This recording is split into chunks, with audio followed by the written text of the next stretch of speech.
Hermanos, Dios los bendiga a todos en el nombre del Señor Jesucristo. Esta es la segunda entrega de la serie Felices y Realizados. Iniciaremos dando un pequeño recuento de lo ya expuesto. Dijimos que el mundo, mediante su cultura, de generación en generación, o sea, por generaciones, ha intentado y aún intenta que nosotros los creyentes tengamos como propio y válido la forma que ellos tienen y conceptualizan de lograr felicidad y realización personal. También dijimos que en sí la vida es un paquete completo: alegrías, tristezas, triunfos, fracasos, pesares y situaciones muy emotivas a nuestro favor. Y tenemos que vivirla con el señorío que nos obsequia Cristo, mediante las virtudes que ha depositado en nosotros y mediante la educación que no debemos negarla. Ahora, con respecto de nuestra felicidad y realización personal, ya hemos enseñado que el Padre Celestial desea que pongamos la planta de nuestro pie, Asher, en su camino, Evangelio, para poder aspirar a ser Ashrer, feliz, dichoso, y así abramos senda para nuestra propia realización personal y que no hay otro camino sabio para el obrero de Dios. También que es un deseo íntimo de Dios que todos nosotros, todos sus hijos, se vuelvan hacedores de felicidad. Pero para que esto se dé, primero nosotros tenemos que aceptar la metodología bíblica de renovar nuestra mente, y esa solamente es posible cuando, vuelvo a repetir, aceptamos ser educados mediante la palabra del Señor, involucrarnos en la obra local en el momento en que Dios abre la oportunidad. ¿Para qué? Para hacer el bien a los que nos rodean. Y de ahí en adelante veremos situaciones que el mundo no relaciona con felicidad ni realización personal. Por lo contrario, ellos lo relacionan con pérdida de tiempo, de actitudes y asuntos inapropiados, ridículos. ¿Por qué? Por favor, escúcheme. Porque no le creen a Cristo. Porque no le creen a Cristo. ¿Ya? Ni a su cátedra. Pero lo triste y lamentable, aquellos que ya han sido alimentados en la leche santa del Señor, que comiencen a regresar hacia atrás. Hermanos, el mundo va a inventar un sinnúmero de pesares, problemas, para que nosotros regresemos atrás. No se deje vencer. No se deje vencer. Bueno, hecho esta introducción, vayamos a las Escrituras. Mateo capítulo 15, versículo del 1 al 4. Y hoy solamente vamos a tocar los dos primeros versos, hermanos míos. O sea, el título de la entrega del día de hoy es Los temblorosos y los que lloran. Los temblorosos y los que lloran. Y yo espero que esos seamos nosotros. Mateo capítulo 5. Mateo capítulo 5, versículo del 1 al 4. Una vez que lo he ubicado, con excepción de los que están delicaditos de salud, los que tienen niños en brazos, y si algo en su cuerpo le dice que se quede sentadito, quédese sentadito, ¿ya? Pero el resto, por favor, puestos de pie. Mateo capítulo 5, versículo del 1 al 4. ¿Lo tenemos? Ya, permítame leerles y yo le voy a avisar un versículo para leerlos todos juntos.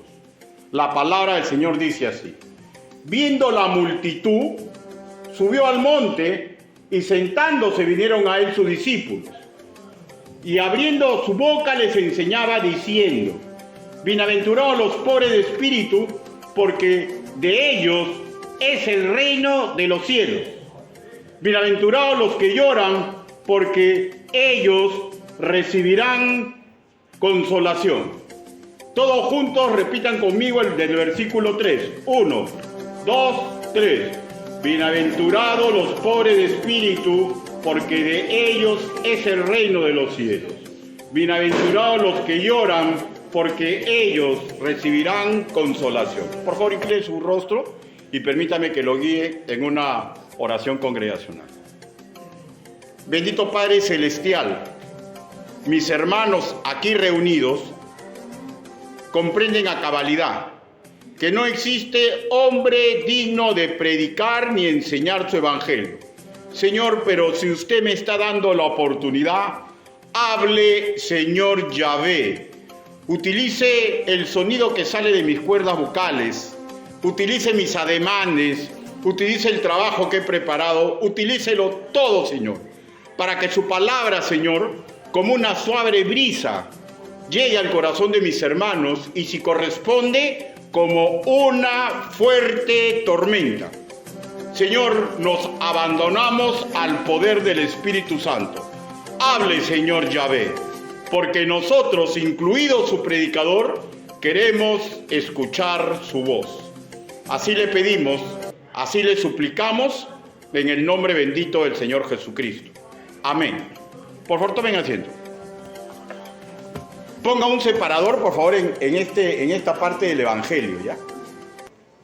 En el primer versículo que hemos leído, apreciamos dos categorías de personas que cotidianamente escuchaban en aquel entonces la cátedra de Jesús de Nazaret, y podríamos decir para nuestro hoy que representan a los dos tipos de personas que escuchan la palabra de Dios por intermedio de sus predicadores, y también dos tipos de personas que leen la palabra de Dios directamente de una Biblia.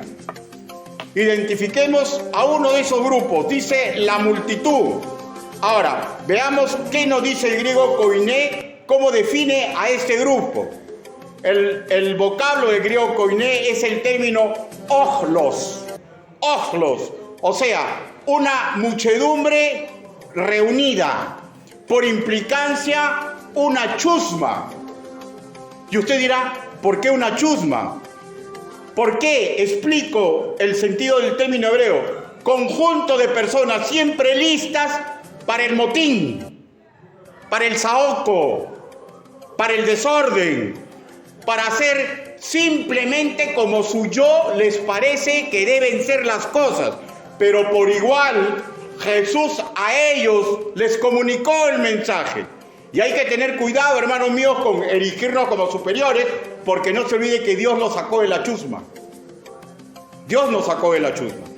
Sobre el decir chusma del evangelio, en el evangelio tenemos que comprender que cuando se predica en base de los idiomas originales, el evangelio parece agresivo, pero no lo es. Simplemente nos ayuda a describir la condición real de las cosas, la condición real de individuos y la condición real de grupos homogéneos. Además, recordemos que Cristo, siendo Dios hecho hombre, nunca se erigió como superior a ningún grupo humano. Por el contrario, se buscaba con esa multitud, con esa chusma, porque tenía un mensaje para ellos, un mensaje de salvación, un mensaje de esperanza. ¿Por qué? Porque ama a toda la raza humana y siempre ha habido un intento de darle lo mejor de él, allá que nosotros, los seres humanos, no deseemos lo mejor de él. Generalmente queremos sus milagros, ¿no? Generalmente queremos sus milagros. Jesús, hermanos míos, era un hacedor de felicidad, pero a nivel divino. Pero ya sabemos, ¿no? Jesús no acostumbraba a adorar la verdad, hablaba las cosas como eran y buscó en primera instancia en esa multitud 12 hombres, pero no solamente buscó a varones, y eso es claro, ¿no? Distinguió también a mujeres como María Magdalena, las hermanas de Lázaro y muchas más. ¿Para qué? Para tener un equipo de pescadores de hombres, o digamos de hacedores de felicidad a nivel divino. Despierten su conciencia. Eso es usted. Eso soy yo. Hacedores de felicidad. ¿Qué más podemos apreciar de esa multitud? No olvidemos, ellos eran judíos, el pueblo de Dios, pero que por generaciones de generaciones habían recibido mensajes tergiversados y habían apreciado ejemplos impuros de cómo se logra la felicidad y realización personal, y ellos en su yo estaban en conflicto. Incluso el remanente ya sufría este tipo de contradicciones, y Jesús fue un bálsamo divino.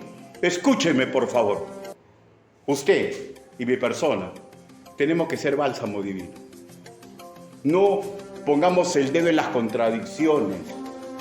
Estamos llamados a vivir en paz y a ser hacedores de felicidad. Bueno, pues el remanente tenía problemas, pero incluso el remanente escuchó ese mensaje cristalino, esperanzador, que maravillaba, pero en honor a la verdad, y usted lo sabe, le importaban más los milagros que el mensaje en sí, ¿no? ¿Cuántas personas ha escuchado usted que iba a la iglesia y como no ocurrió como a él le parecía un milagro, se alejó? Se alejó. Y eso es una constante desde cuando empezó el Evangelio. También buscaban su capacidad sobrenatural que ya ha sido manifestada de alimentarlos, 3.000, 5.000 hombres, con unos cuantos panes y unos pescaditos, ¿no? Y posiblemente, de hecho, esperanzados en que les iba a regresar su estatus socioeconómico, político, militar, porque ellos esperaban y creían que él era el Mesías esperado. Ellos soñaban con las épocas de boato, ¿ya?, y auge que tuvieron con Salomón y de hecho con el rey David. Pero regresemos a la multitud. Hay otra característica que podemos apreciar mediante el griego koiné. La multitud, ojlos, muchedumbre, chusma, pero deriva del término ejó, un verbo primitivo, escuche, que define personas que tienen una capacidad muy peculiar. ¿Saben de qué capacidad tienen? De sostener, retener, cuidar su vida enfermiza, su vida miedosa, su vida agonizante, su vida incursisa. Enfermiza porque su moral es muy particular, alejado de las escrituras. Es enfermizo. Son enfermizos. Miedosos e ignorantes porque están pegados a supersticiones. Hoy se rompió el espejo.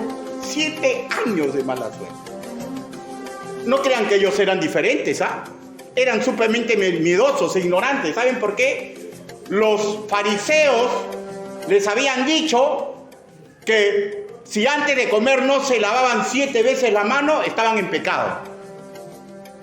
Agonizantes. ¿Por qué? Porque sufrían sin esperanza. Hermano, escúcheme.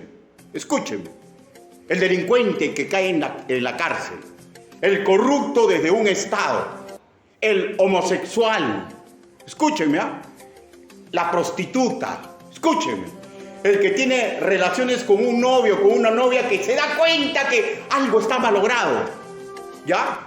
Sufren y se dan cuenta porque tienen la conciencia que en sí no tienen esperanza. Pero se siguen agarrando a una ilógica. Entonces califican en ejó. Tienen esa capacidad de querer retener lo malo, lo agonizante, pues sufren sin esperanza. Y en líneas generales no desean soltar, o en el máximo de las cosas quieren una mixtura, un poquito de Dios y seguir en un poquito o un pocotón del mundo. Y eso, hermanos míos, no es de ahora. Los judíos de la época andaban como incursisos, incrédulos, pero por igual, por ellos había venido Cristo. Y hasta el último suspiro la esperanza. Pero no es necesario esperar hasta el último suspiro, ¿no? Marcos, capítulo 2, versículo 17. Vamos, no pierda por favor Mateo. Marcos, capítulo 2, versículo 17. Por ellos había venido Cristo. Cristo vino por mí. Cristo vino por ustedes. Versículo 17, Marcos, capítulo 2, versículo 17. Al oír esto, Jesús le dijo: los sanos no tienen necesidad de médico, sino los enfermos. No he venido a llamar justos, sino a pecadores. Por enfermos, cacos, depravados, injuriosos, pestilentes, dañados en el alma y dañados en el cuerpo. Por pecadores, personas que probablemente podían estar sanos físicamente y hasta olorosos porque tienen para su varón dandy o cualquier perfume o loción que pueda usar una dama o un varón con mucho dinero. Pero pecadores, ¿por qué? Escúcheme, porque viven como pez en el agua con el pecado. Ellos, los peces, y el pecado su agua, la necesitan y no quieren salir a la superficie porque viven cómodamente, tienen esa capacidad de retener estas cosas. Pero igual, Cristo vino por ellos. Ahora, sin espiritualizar, Cristo también ha venido por los enfermos. Por los enfermos ya no el de alma, sino los que tienen enfermedad física. Pero la máxima bendición no se vende con manteca de culebra. La máxima bendición que da Dios a los enfermos de enfermedades es que es capaz de darles paz en el corazón. Y si Él decide en su absoluta soberanía, hará un milagro. Pero los milagros no es lo máximo, hermanos míos. ¿Se acuerdan ustedes cuando Él hacía milagros? ¿No? Curaba 10, curaba 8, curaba personas y solamente regresaba uno y decía, ¿y los otros? ¿Y los otros? Y esos otros se iban contentos a seguir su vida como chancho en el lodazal, y regresaba uno nomás, y se supone que ese uno era la representación de aquellos que creen en Cristo y terminan recibiendo vida eterna. Jesús se erigió, según la parte bíblica que estamos estudiando, regresemos a Mateo, ¿ya? Jesús se erigió en una parte elevada del monte. El pastor Edwin del Pascale, al respecto, opina que eligió un sitio prominente para que todos escuchen el mensaje. O sea, claro, el conocedor, Dios hecho hombre, era una persona casi superior en todos, en cualquier tipo de técnica. Se subió arriba del monte y eligió un sitio más o menos para que el eco lleve su potente voz, porque tenía una excelente voz, y para que todos escuchen el mensaje. Lo que conocemos como el Sermón del Monte. Y yo estoy 100% de acuerdo. Pero déjenme agregar algo. Él deseaba que todos escuchen el mensaje para que a su vez trabaje la persona divina del Espíritu Santo. Y lo mismo debemos ansiar nosotros. Hermanos, yo soy incapaz de darle salvación a ninguno de ustedes. Soy incapaz de ayudarlos por mi propio poder. Pero yo soy el difusor de la palabra de Dios, y yo espero que todo trabajo, toda consejería, toda cuestión educativa en la cual yo me involucre, el Espíritu Santo lleve la palabra y haga lo que tenga que hacer. Y yo espero que usted también se dé cuenta de eso. Hermano, cuando le piden que predique, cuando le piden que enseñe, cuando alguien le pide consejería, comprenda que usted es un hacedor de felicidad. Nosotros, imitadores de Cristo Jesús, Señor nuestro. David Gusit, otro muy buen comentarista, opina que Jesús estableció en ese momento, ya, para el discípulo y para el discípulo potencial, o sea, alguien de la multitud, que si de verdad deseaban seguirlo, tendrían que considerarlo a él como su rey y como tal rendirse y aceptar su moral. aceptar su cosmovisión de la vida, aceptar al 100% lo de él y tener lo suyo como basura. Y yo también estoy 100% de acuerdo. Lo interesante de este asunto, de que cuando hacemos la propuesta de aceptar, Dios comprende que de la noche a la mañana no vamos a cambiar. Pero tiene que haber eso, hermano. Porque si no hay el aceptar que Él guíe mi vida, y yo quiero seguir en mis planes, en mi forma de ser, yo no clasifico en lo que posteriormente voy a escuchar. No quiero adelantarme. Bueno, como es visible, la posibilidad de cambio siempre estuvo y estará a disposición de todos. La diferencia es si el ser humano que escuche el mensaje, está dispuesto a pagar el precio. ¿Cuál es el precio, pastor? Repito, que Jesús sea el guía de su vida y como tal permita que Él reordene su mente y su corazón y sus prioridades por hacer. MacArthur, otro excelente expositor de la Biblia, relaciona las palabras del Señor Jesús, que conocemos como bienaventuranzas, o como ya lo dije, como el Sermón del Monte, y él lo relaciona con lo escrito en Mateo capítulo 5, versículo 48. Búsquelo. Miren cómo lo relaciona con esto. Mateo capítulo 5, versículo 48. Dice: sed pues vosotros perfectos, como vuestro Padre que está en los cielos es perfecto. O sea, ¿de qué estamos hablando? Le pone un nivel que usted lo sabe, es imposible de alcanzar. Entonces, ¿qué implica? Porque la Biblia nunca va a entregar enseñanzas que son contradictorias. Implica que nos está retando a que intentemos hacerlo. En el intento nos volvemos maestros. Intentémoslo, hermano mío. Lo que nos lleva ahora al otro grupo. Estamos recién en la parte introductoria. Al otro grupo. ¿Y cuál es el otro grupo? Lo que leemos en Mateo, discípulos.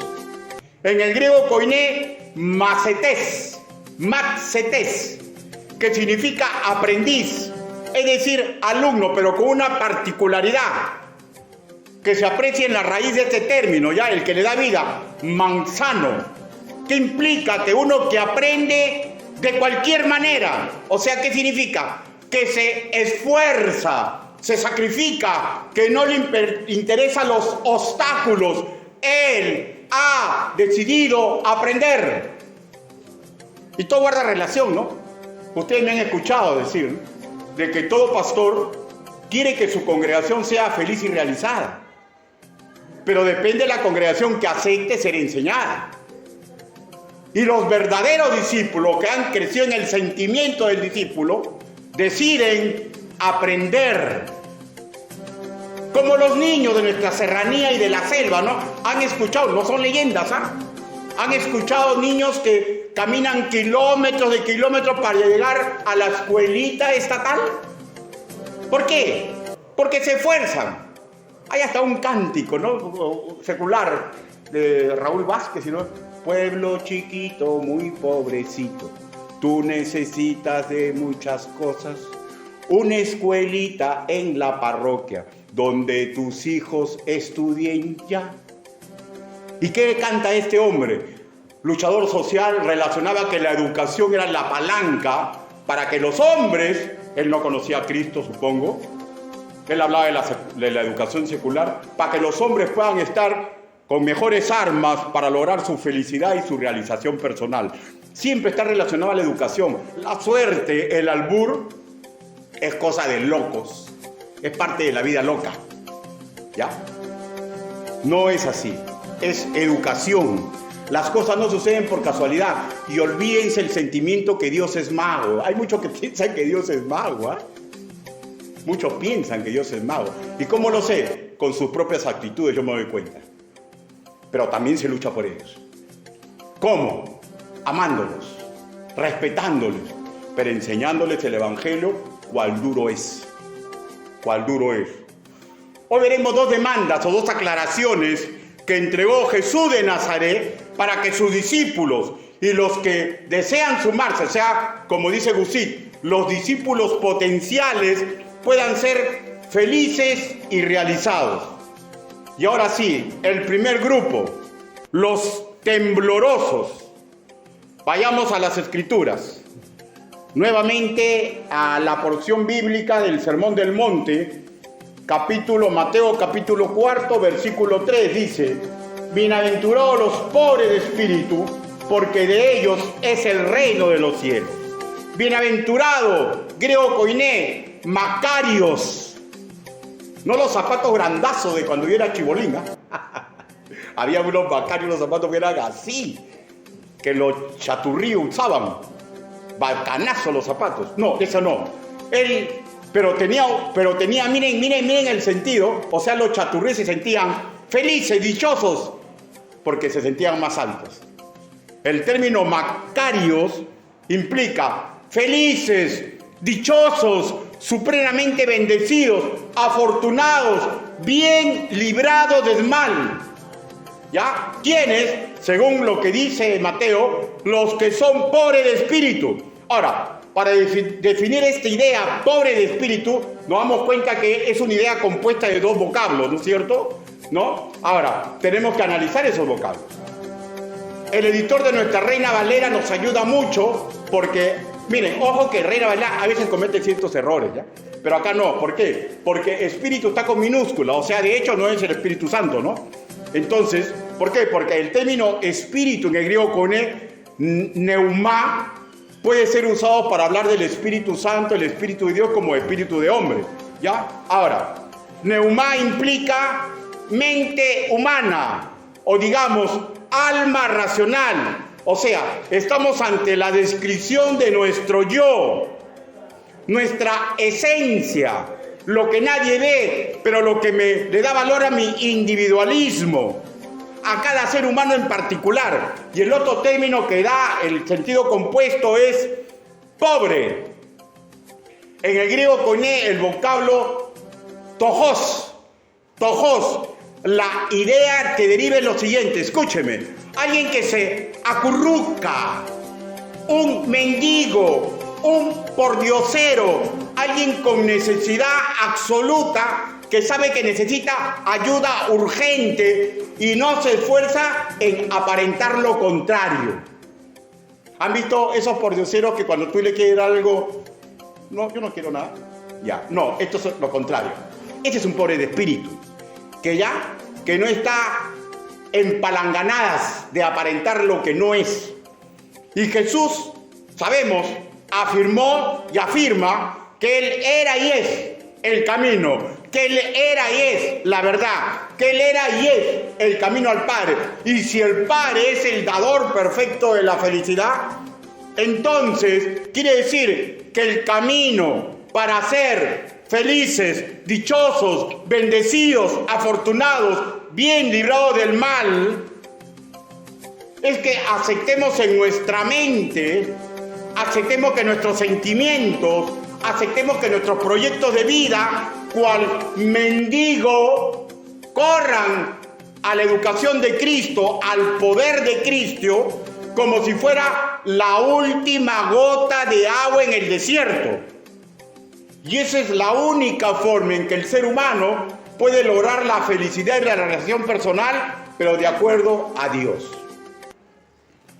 Reconocer que necesitamos urgente su ayuda, reconocer y que sea visible a los demás.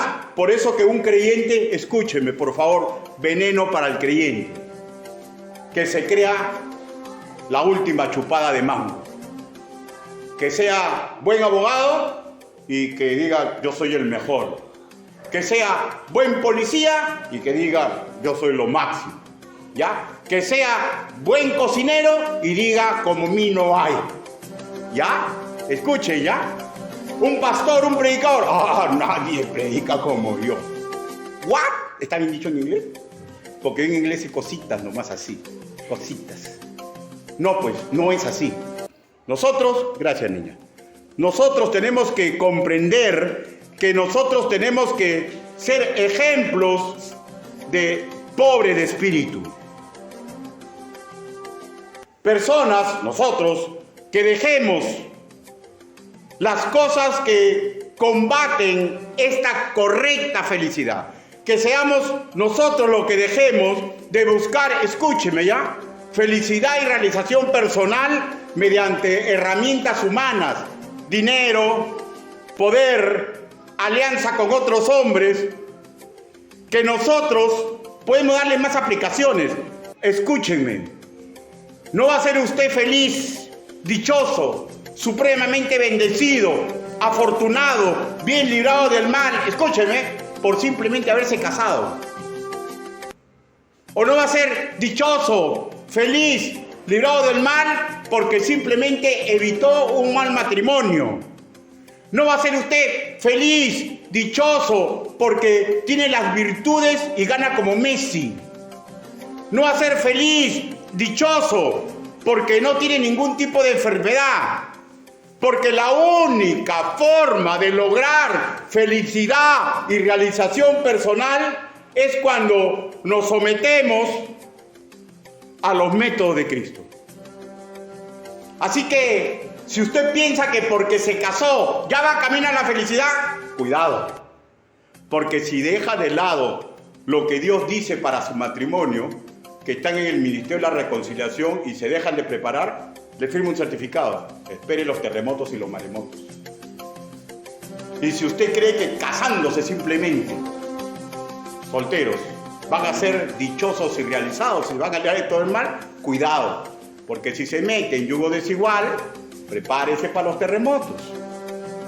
¿Ya? Y si algún varón de Dios piensa que por el simple hecho, digo simple, porque es fácil llegar, la cosa es mantenerse, cree que siendo pastor de una iglesia va a solucionar sus problemas, cuidado. Porque no solamente es tener algo, sino hacer las cosas como Cristo manda. De aquí que muchos empiezan algo bien bonito y terminan renegando y renegando. Y cuando eso ocurre, es simplemente que han olvidado la forma correcta de ser hacedores de felicidad. Un rico en espíritu puede ser incluso un creyente que está buscando su felicidad con sus métodos, con sus ideas, que suele enaltecer el yo y se está negando a dejar la vieja forma de hacer, que no tiembla ante Dios y no tiembla ante los métodos. O sea, hay que temblar. O sea, miren, ya estamos hablando de miedo, ¿ya?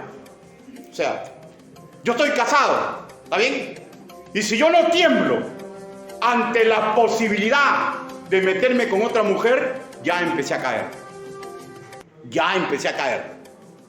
Porque tenemos que temblar, porque Dios nos ha dado métodos por algo. Por algo nos ha dado métodos. ¿Para qué? Para que seamos hacedores de felicidad. Charles Spurgeon, cuando habla del término bienaventurados, él dice así, que es necesario que el creyente es el primer eslabón, ser pobre de espíritu. ¿Por qué? Porque el creyente que es pobre de espíritu se acerca a Dios y le dice así: Señor, en todo he fallado, me arrepiento de todo. No empezamos así. Todo lo mío está malo, cámbialo todo. Pobre de espíritu. Pero no es tarea fácil, ¿ya? ¿Y saben por qué? Porque tenemos en nosotros el ADN de la chusma. Tenemos el ADN de la multitud que corre al desorden. Nos gusta lo mágico, lo oculto. Y la verdad es que Dios quiere cambiar nuestra mente y nuestro corazón para que seamos verdaderos discípulos, hacedores de felicidad. Esta es la primera aclaración. Bienaventurados, feliz, dichoso y dichosa, supremamente bendecido y bendecida, afortunado y afortunada, librados del mal, los que son pobres de espíritu y como tal, temblorosamente aceptan los métodos bíblicos y como tal, tienen todo lo suyo, su dinero, escúcheme, su dinero, su poder, su conocimiento como basura, si eso se pone a que yo me eduque y le crea a Cristo. Hacedores de felicidad.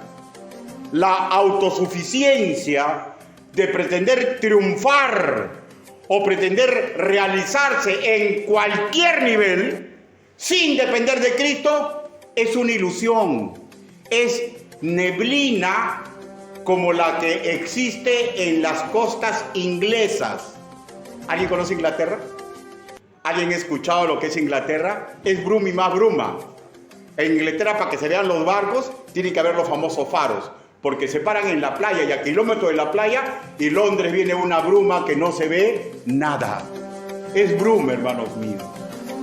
Pensar que podemos lograr la felicidad con dinero, con un puesto, con instrucción, dejando de lado a Cristo. Lo que nos lleva a la segunda aclaración: ¿cómo logra su felicidad el obrero de Dios? Los que lloran. Versículo 4, Mateo capítulo 5, versículo 4. Dice: bienaventurados los que lloran, porque ellos recibirán consolación. Y acá empieza ya a ponerse un poco difícil, ¿no? Porque alguien puede decir: ¿qué? ¿What? Feliz, dichoso, supremamente bendecido, afortunado, bien librado del mar, por llorar. Como que no creo tanto, ¿ah?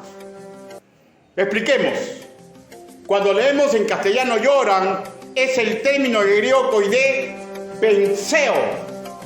Simplemente el acto de afligirse, pues está experimentando una sensación o una impresión dolorosa.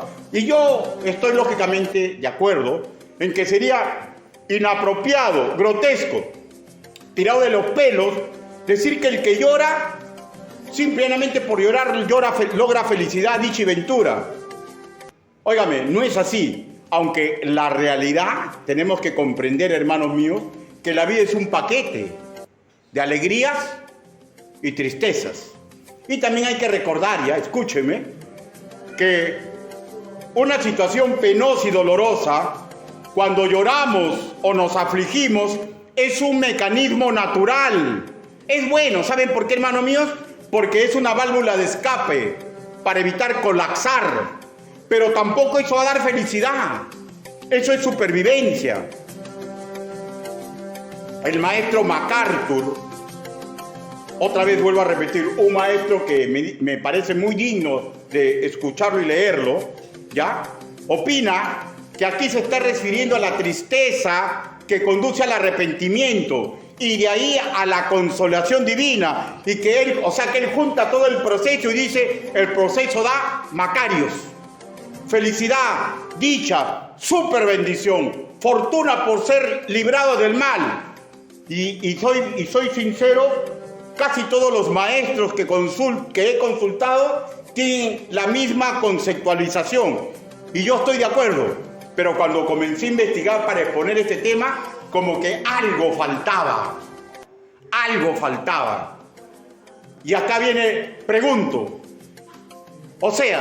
cuando lloramos, nos afligimos sin tener responsabilidad pecaminosa, por ejemplo, por la muerte de un ser amado o por un dolor físico que sentimos, ¿es que acaso Dios no nos puede hacer Macarios? ¿Ah? ¿Tiene que forzosamente ser de arrepentimiento? ¿Ah? Y aquí vino mi duda, ¿no? Me pude delucidar que mis muy respetables maestros solamente hablaban del 50%. Y hay otro 50%. Yo no sé usted, pero personalmente, cuando he visto con claridad que Dios ha cumplido sus promesas en mi persona, yo he sido feliz. Por ejemplo, Jesús oró en Getsemaní y divinamente fue consolado.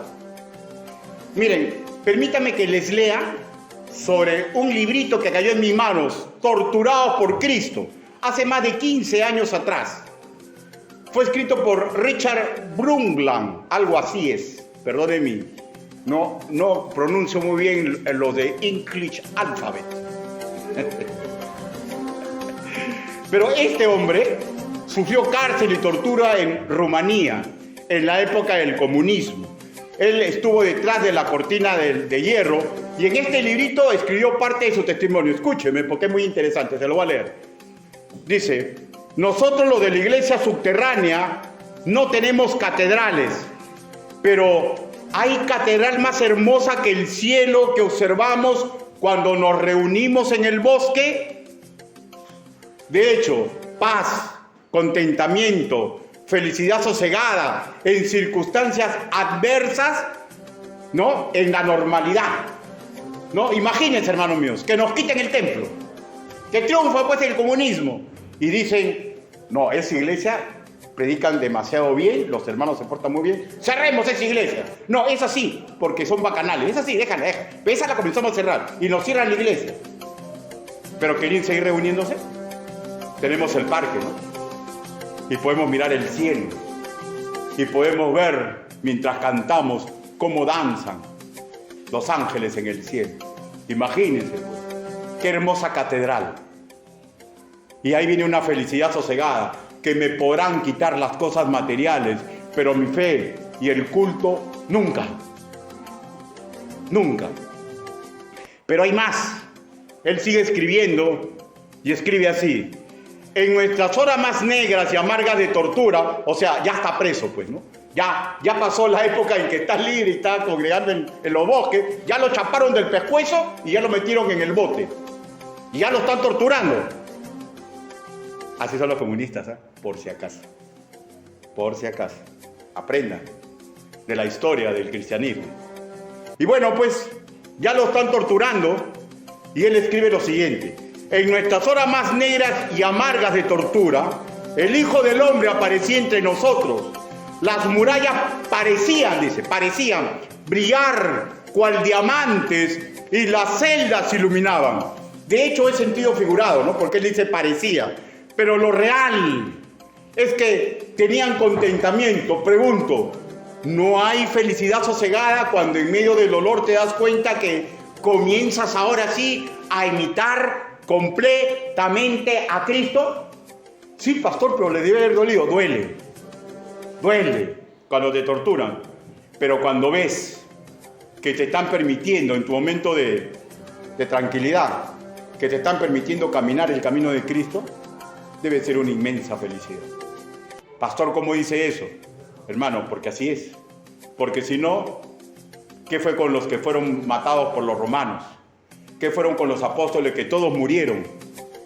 Murieron por la fe de Cristo y fueron felices y realizados. Y por último le voy a leer otra apreciación suya. Él dice así: he encontrado cristianos verdaderamente gozosos solo en 3 lugares. Ay, esto me interesó. Dice que los únicos lugares donde él encontró fue en la Biblia, en la iglesia subterránea, o sea, los perseguidos, y en la cárcel. Qué triste, ¿no? Que diga eso, ¿no? Y yo pregunto, ¿es usted feliz? ¿Es usted dichoso? ¿Es usted supremamente bendecido? ¿Es usted afortunado? ¿Es usted bien librado del mal por llorar y por estar afligido? Sí es posible. El problema radica en que cuando nos apegamos a las cosas materiales, que ha subido el agua, que tengo una enfermedad incurable, que mi esposo me abandonó, que mi novio no era el que parecía, y XX sobre X, 4, 5, 80, 45, 20, 24. No interesa el caso. Pero cuando nosotros queremos aceptar el poder de Dios y los métodos de Dios, usted y mi persona iremos ante el trono de la gracia. Y como en Getsemaní, que Jesús oró y un ángel vino a ayudarlo, como muchas veces a usted ya le ha pasado. Recuerde, cuando parecía que todo parecía imposible y que no le alcanzaba, y usted estaba con el corazón roto y desperdigado por una enfermedad, por la falta de plata, qué sé yo, por una condición médica, y le oró a Dios y obtuvo paz en su corazón. Pregunto, ¿No se tiene una felicidad sosegada cuando Dios nos entrega paz en el corazón? Yo creo que sí. ¿Y saben por qué, hermanos míos? ¿Por qué es posible?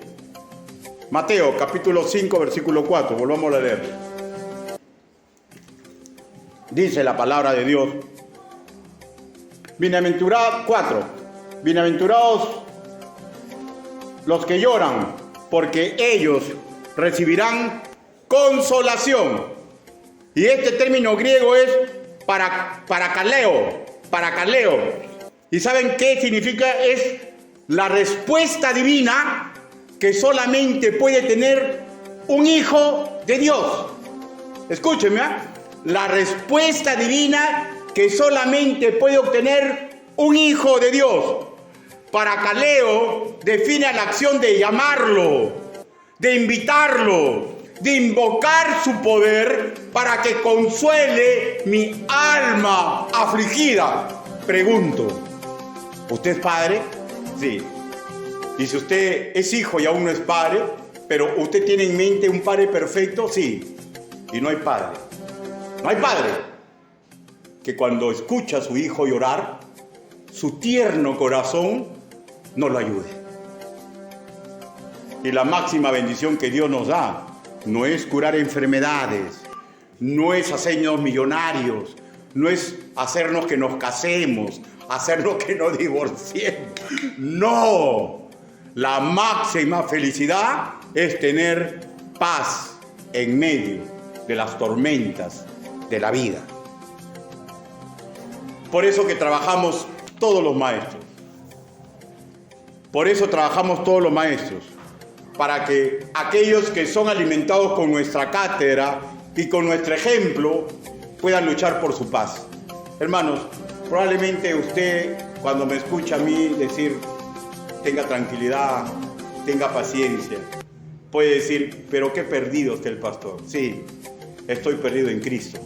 Hace años me perdí y no quiero ser hallado. Yo no quiero ser hallado.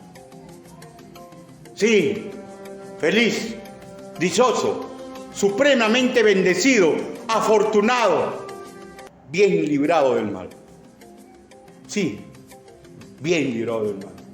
Porque cuando lloro, porque cuando me aflijo, yo sé que mi Señor está para cuidar. Y me va a dar mucho más allá de mi imaginación. Permítame un interrogante. ¿Qué está haciendo usted para que Dios le abra la puerta de la felicidad? Alberto Schweyer escribió lo siguiente: yo no sé cuál será vuestro destino, no sé, pero sí sé de esto, que los únicos de ustedes que alcanzarán la felicidad verdadera son los que encuentren un lugar para servir. Tesón, esfuerzo, ánimo, comprensión, que tenemos tribulaciones. La vida es un sinó de alegrías y tristezas, de triunfos y fracasos, de hacer algo y tener una respuesta que no nos parece, pero todos estamos en la capacidad de continuar en la felicidad y en la realización personal. ¿Y saben por qué? Porque Cristo murió en la cruz, no solamente para darme vida eterna, sino para que en este mundo, sin importar todas las cosas negativas que me sucedan, yo pueda ser feliz y realizado. Por eso luchamos, por eso nos esforzamos. Por favor, y no me pidan cambiar. No me pidan cambiar. ¿Saben por qué? Porque si yo cambio, si yo no creo en esto, no merezco ser pastor. Inclinen su rostro. Vamos a orar. Bendito Padre Celestial, gracias Señor, porque cuando nos acercamos a usted, reconocimos que éramos pobres de espíritu, Señor. Nos alejamos de esa riqueza de pensar que nosotros podíamos ser salvos. Y nos dimos cuenta que teníamos que ser pobres para que usted nos dé las inmensas bendiciones y los regalos magníficos de vida eterna y posibilidad de ser felices y realizados. Gracias, Señor. Gracias, Señor, porque nos ha dado ese inmenso privilegio que al mundo no lo tiene, Señor. De que podemos ser consolados, Señor, cuando acudimos a usted, porque usted es nuestro Padre Celestial. Gracias, Señor. Ayúdenos, Señor, a comprender, a tener contentamiento cuando las cosas no salen como nosotros queremos.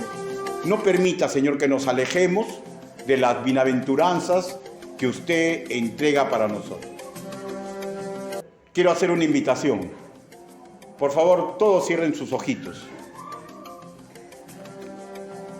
¿Alguien desea que ore por usted para que retome los métodos para ser felices? ¿O para que tenga fuerza para seguir en estas bienaventuranzas? Porque no es fácil quemar el yo, no es fácil. ¿Alguien desea que ore por él o por ella? Hágame una señal y levante su mano, por favor. Dios te bendiga, Dios te bendiga, Dios te bendiga, Dios te bendiga. ¿Alguien más? ¿Alguien más? Y quiero hacer una última invitación. Puede ser que usted piensa que usted solo puede lograr su felicidad. Si usted a rajatabla piensa así, yo le doy una noticia.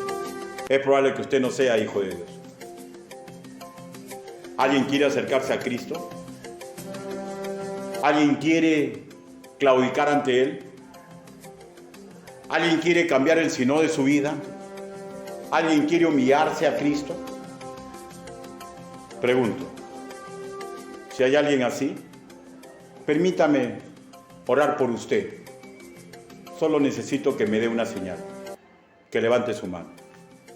¿Alguien desea recibir a Cristo como su Señor y Salvador? ¿Alguien desea claudicar en su yo y dejar que Dios rearme toda su vida? Hágame una señal. Dios te bendiga. ¿Alguien desea? Vamos a orar. Bendito Padre Celestial. Señor, usted ha visto las manos levantadas. Señor, ayúdenos, Señor. Porque todos nosotros, usted ha ordenado, Señor, que nos esforcemos por ser hacedores de felicidad. Permita, Señor, que seamos bienaventurados, realizados, felices, librados de todo el mal, por ser pobres en espíritu y por aprender a llorar ante su trono de la gracia. Así le pedimos, así le suplicamos, en el nombre del Señor Jesucristo. Amén. Dios lo bendiga, hermano.